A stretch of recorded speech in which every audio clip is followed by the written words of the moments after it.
dumbest decisions in history, one that will negatively impact every single American family, every single one. He's walking us into the dumbest and most avoidable recession probably in history. And let's call the Trump tariff tax for what they really are, a huge tax hike on American families. And not just any tax hike, J.P. Morgan called it, quote, the equivalent to the largest tax increase in since 1968. Here's what Bloomberg said, quote, roughly $2 trillion was erased from the S&P 500 at the start of U.S. trading on Thursday, amid worries that President Donald Trump's sweeping new round of tariffs could plunge the economy into a recession. And it claims more than 80% of the companies in the S&P were trading lower. Stock market is plummeted. Retirement savings are tanking. Consumer confidence is falling. Consumer expectations for the future are historically low. Companies are already announcing layoffs. I saw Stellantis just knocked off was going to fire 800 people, lay them off. All for these Trump tax, the Trump tariff tax. All for that, so they can have more money to reduce taxes on the billionaires. The average American family is going to pay more for everything, for food, for gas, for cars, for groceries, for clothing, for beer, for you name it. It makes no sense. And the bottom line is that they're not fighting for American families. They're just aiding and abetting what they're doing and making it even worse with the Trump tariff tax. They even decided that they would tax penguins. What? Because their two islands are included. I forgot the names of the islands. They're not here. Not Greenland. There were two islands that were included that only have penguins on them. But they were included in the Trump tariff tax. Get those penguins. Right. But that shows how haphazard, how sloppy, how careless they are. And one final thing here. This Trump administration is run by a group of billionaires. They're in a billionaire bubble. These billionaires don't have any understanding of what the American family is going through and how much worse it will be with the Trump budget and with the Trump tariff tax. They're just isolated. They don't understand. They're mean, they're nasty, they're uncaring, and we, tonight and tomorrow, are going to show the American people just who they are. Senator Merkley. Thank you very much, Leader Schumer, and to my colleagues who are going to lay out some of the specific points.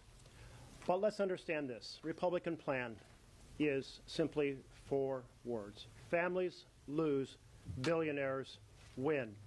They want to cut programs for families in health care and housing and education, things that help create a living wage job. $1.5 to $2 trillion. What?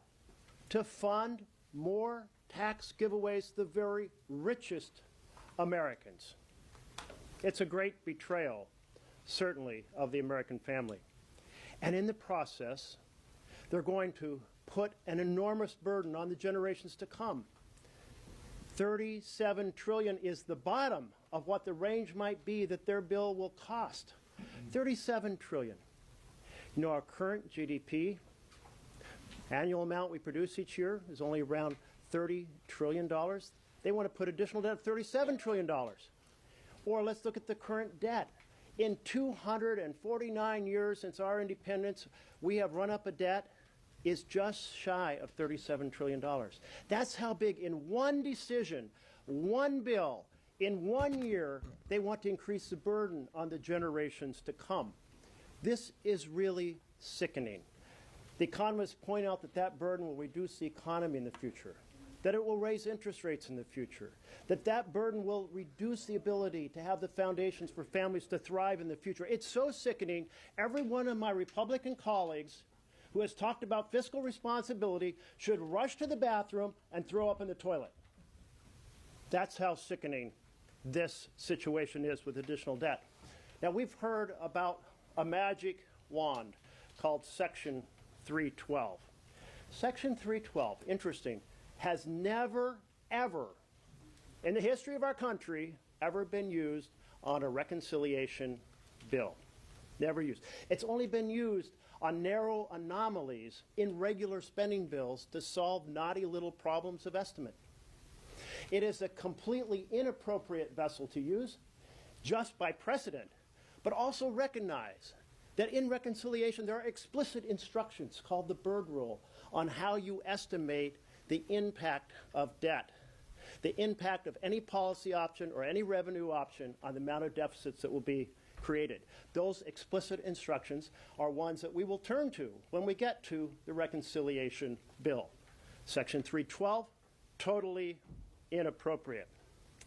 There are three pillars that came in 1974. Realize back then we were adding about $6 billion, not trillion, $6 billion to our debt each year. $6 billion in deficit. And folks said, oh my goodness, this is so high. Let's do a couple things. Think about these three pillars. No reconciliation bill can produce any additional debt in a 10-year period. In fact, it has to reduce the deficit.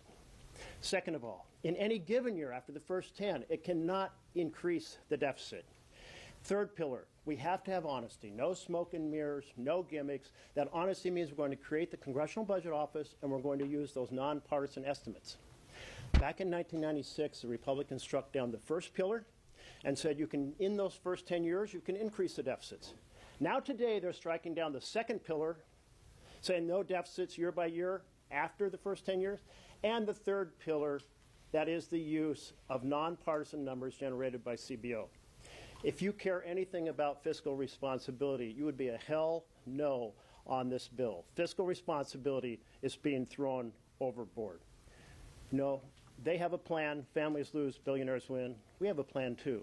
Families win, and billionaires pay their fair share. Thank you, Jeff. Senator Baldwin on Medicaid. Medicaid. So, good afternoon.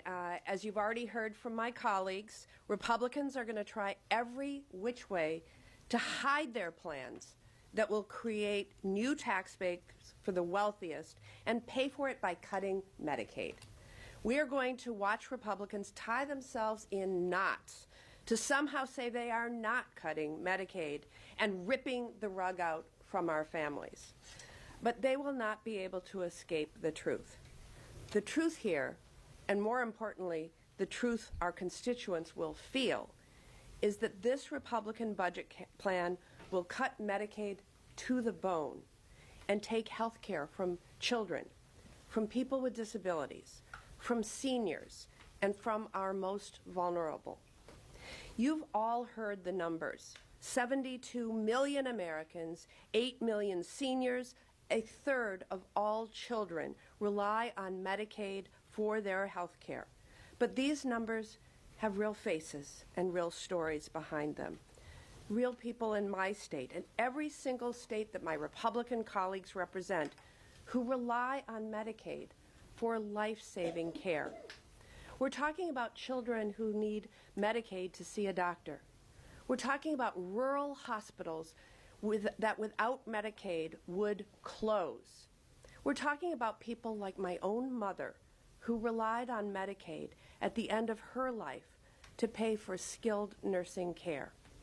And this Republican budget is coming after that care, all to make sure that big corporations and people like Elon Musk and Donald Trump and their rich friends get new tax breaks, while Republicans either outright lie to the people or do Olympic-level mental gymnastics to try to explain how slashing Medicaid is somehow not slashing Medicaid. We are going to put their feet to the fire. If they claim they are not cutting Medicaid, okay, then show us. Show the kids who rely on Medicaid that you're not taking it from them. Show the seniors who rely on Medicaid that you aren't taking it from them. Show the people with disabilities who rely on Medicaid that you are not taking it away from them. Republicans have a real choice in front of them. And it's not too late to side with working families over their rich friends. The question is, who will the Republicans choose? Senator Warren. Thank you very much. We're going to talk about taxes. That's right. Donald Trump, Elon Musk, and the spineless Republicans in Congress have tried to create a sandstorm so that everyone will be distracted. There's something going on every minute, look in 50 different directions, because they don't want us to look at the number one place they are driving this country, and that is trillions of dollars in tax cuts for billionaires, paid for on the backs of seniors, on the backs of little kids, on the backs of veterans, and on the backs of everybody in America who is hoping that some medical research breakthrough will help a beloved family member who's dealing with a terrible disease. Don't believe us? Just listen to the Republicans themselves. During our last go-round on this budget, the Democrats stood up and said, if you're not going to do tax cuts for the wealthiest among us, let's just put that in the bill. Can we just write that down, put it in the bill, and say not going to be any tax cuts above this level? So we started out and we said, could we just agree in the United States Senate that no one who earns more than $10 million in taxable income in a single year, that is 2/1000ths of our population, that none of those people making more than $10 million in a year will see any tax giveaways in your budget? Every Democrat said yes. Every Republican said no. We got to preserve the ability to help those folks. So we said, okay, if $10 million is too low for you, those people are just too close to poverty to be able to promise they're not going to get any tax giveaways, how about $100 million in annual income? Once again, every Democrat said, yeah, let's put the cap there, and every single Republican voted no. So we said, okay, we get it. How about $500 million? If your income in a single year is $500 million or more, would you at least agree that those folks will not get a tax giveaway in the Republican budget?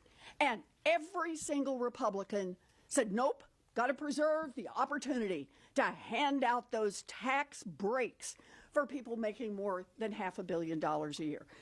So we decided to cap it off with a full billion. A full $1 billion in taxable incomes. Could we just agree as a United States Senate that anybody making $1 billion a year in taxable income will not get a big tax cut from the Republicans? And not one single Republican supported that. Every one of them said, nope, got to preserve the opportunity for tax giveaways for our billionaire friends. After all, let's remember, Donald Trump promised his, remember the word, rich as hell donors, that he was going to deliver on those tax giveaways. He's got his co-president Elon Musk in there, helping him right now grease the skids on that with all these cuts in the federal budget elsewhere. And that is where we stand. It's that families lose and billionaires win. Now, here's the trick in the game. They created a sandstorm hoping that we will be talking about 50 other things while they try to advance this budget over the next 36 hours. There's lots going on. There's tariffs, there's invading Greenland. Who knows what Donald Trump has done just while we've been standing up here. Why do that? Because the Republican approach is deeply unpopular. Not just unpopular with Democrats. It is deeply unpopular with Democrats, with Republicans, with independents, with libertarians, with vegetarians. In fact, the only people who really support this are the billionaires themselves. But most of America think that those billionaires should be paying a fair share in taxes. Most Americans believe that Jeff Bezos should not be paying taxes at a lower rate than a Boston public school teacher. So that's what the next 36 hours is all about. It's about the Republicans hoping that most of America won't notice what they're doing, and that is putting out a budget with trillions of dollars in tax cuts for billionaires, paid for on the backs of seniors, little kids, veterans, and everybody who wants to see America invest in our research future, our medical future. The Republicans hope that everybody will be looking everywhere else as they try to ram their unpopular plan through. The job of the Democrats over the next 36 hours is to hold the Republicans' feet to the fire, force them to tell the truth about what they want to do to the American economy and what they believe fairness is, and that is a country that works for a handful of billionaires and lets everybody else eat dirt. The Democrats are in this fight all the way. We're ready to go.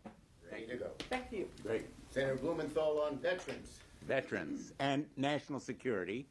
I'm going to begin with a word that I told my children never to use, a four-letter word. D-U-M-B, dumb. These policies combine cruelty and incompetence in a way that is dumber than anything we've seen in recent history, maybe in the history of the United States. They will inflict pain. These tariffs are attacks on people who put food on the table, build homes, buy cars, have to purchase pharmaceuticals, but they also undermine our national security because they're imposed on our allies, on Europe, not on our adversaries or enemies as much as our friends, including, by the way, Israel. Now, on veterans, dumb applies with absolute force because what we're seeing is a war on veterans. And we're going to hold our Republican colleagues accountable. The message that we are hearing from veterans around the country is they are rightly fearful about the cuts in funding, the freezes in hiring, the firings that are occurring and hitting our veterans in real time with real impact. Excuse me, colleague. We're supposed to be the tech people. And we're going to hold them accountable. We're going to be offering amendments that will force them to vote. Our Republican colleagues are dreading these next days because they're going to be put to the test. And those votes are going to haunt them because veterans know that they need the health care that comes at those hospitals like the West Haven facility in Connecticut, others around the country that are shortchanged. There are now 40,000 vacant positions at the VA. Surgeons, nurses, counselors, janitors, schedulers. 40,000 open positions, and they're recruiting, supposedly, for those positions. At the same time, they are firing people that hold those positions right now. Makes no sense.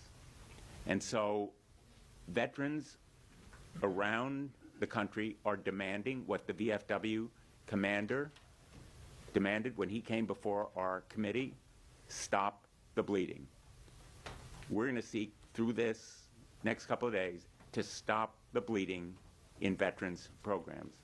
We're going to make sure that Republicans are forced to answer what is happening right now at the VA, where the bleeding threatens everyday veterans. We heard from a number of them yesterday at the shadow hearing we conducted. Right now, the Veterans Affairs Committee is not demanding that Doug Collins come and testify. We're going to demand that he do it. And we're going to demand that President Trump reverse these cuts, freezes, and firings that are causing such irreparable damage to veterans around the United States. And I'll just say, I think we owe the American people an apology, all of us who voted for Doug Collins. It was a mistake. I did it. I'm not repeating that mistake. I put a hold on all VA nominees. And I think part of what we're going to do is demand health care be protected, especially mental health care. No more cuts in the Veterans Crisis Line, and the PAC Act benefits that we supported in a bipartisan way, protect those benefits as well. So we're going to be out there working hard, and I want to introduce my great colleague, the senator from Oregon, the other senator from Oregon. 100% of Oregon senators are in the House. And my colleagues have said it very well. So here we are, 24 hours from the tariff announcement, which for farmers and families and small businesses is simply economic poison. And it is poison that is going to spread across the land, hammering families. Now we go to the next debate, and let me be blunt in terms of how I'm describing it to folks at home. We are going to see on full display by the Republicans for the American people a morally bankrupt bargain. That is my take on what this is all about. And no amount of gaslighting by the Senate Republicans can hide the true cost of what they're doing, the over $5 trillion, and the consequences of the breaks to the billionaires, and making sure they get their way, that people on Medicaid and hunger programs and the like pony up the revenue. Now, the reality is these cuts that we're taking on tomorrow night are going to hit seniors and children like a wrecking ball from one end of the country to another. They're going to determine if your aging parents can be safe in a nursing home. I'm not kidding you. They're talking about cutting potentially staff. Mehmet Oz said, when I asked him, do you think there ought to be a nurse in a nursing home? He said, oh, that's complicated. I said, no, it's not complicated. I know you want to tell people who need help trying to get assistance in the night that somehow AI is going to work for them. But the reality is we Democrats know you got to have some nurses there 24/7 or people can die. So no amount of hiding behind the curtain, which is what we have seen in the Budget Committee, what we've seen in the Finance Committee, can hide the true cost of this tax plan where the handouts go to the billionaires and you pay for it by kicking millions of people off health insurance. In terms of American lives ruined and lost, the human toll of what the Republicans will inflict on America if they're allowed to get away with it is going to be horrific. And what you're hearing this afternoon is Senate Democrats are going to pull out all the stops to keep that kind of consequence from hitting the American people starting in a few days. Thank you. Thank you, Ron. First, the islands. They are the Heard and McDonald Island. They are covered by tariffs. Russia isn't. So basically, what Trump is doing is taxing penguins, not Putin. The only living things on those islands are the penguins are there. There are no people. Questions on this subject? Yes. Senator Schumer, we saw Senator Booker take the floor for 25 hours and gave you and your conference quite a bit of attention to the issues that you care about. You have in front of you an opportunity here with Votorama to hold the floor as long as humanly possible to try and extend this out. How long are you willing to go Look, to make your point? You're going to see that the points we made here and other points